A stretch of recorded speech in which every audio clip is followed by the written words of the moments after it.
বন্ধুরা, আজকে তোমাদেরকে দেখাবো পার্শে মাছের ঝাল। তো চলো রেসিপিটা বানানো যাক। তো এখানে কড়াটা গরম বসিয়ে দিয়েছি। তো কড়াটা গরম হয়ে গেছে, এর মধ্যে আমি তেলটা দিয়ে দিলাম। তো আমি এবার মাছগুলো দিয়ে দিচ্ছি। তো এই মাছগুলো ভাজা হয়ে গেছে, এবার মাছটা আমি উল্টে দিচ্ছি।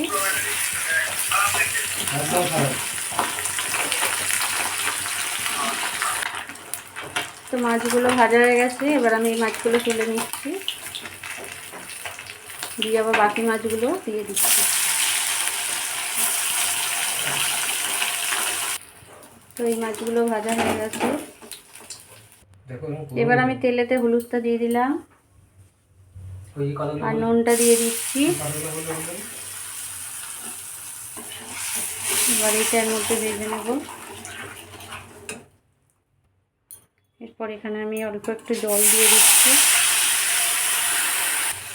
এরপর এখানে আমি সরষে বাটাটা দিয়ে দিলাম।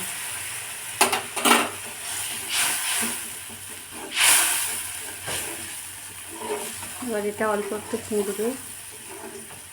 এখানে আমি এবার লঙ্কা কুচিগুলো দিয়ে দিলাম আর দিয়ে দিচ্ছি ধনে পাতা কুচি। ঝোলটা ফুটে গেছে, এর মধ্যে আমি ভেজে রাখা মাছগুলো দিয়ে দিলাম। এবার মাছগুলো দিয়ে একবার ফুটলেই নামিয়ে দেবো।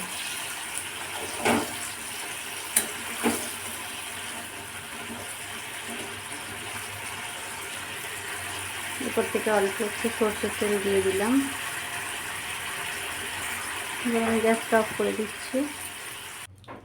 এরপর এটা আমি এখানে তুলে নিচ্ছি।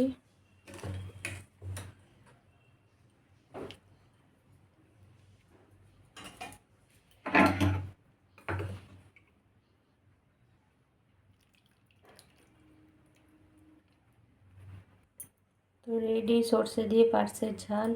তো কেমন হয়েছে রেসিপিটা বাড়িতে বানাবে আর আমাকে জানাবে, আর চ্যানেলটা শেয়ার আর সাবস্ক্রাইব করতে ভুলবে না। তো চলো বাই।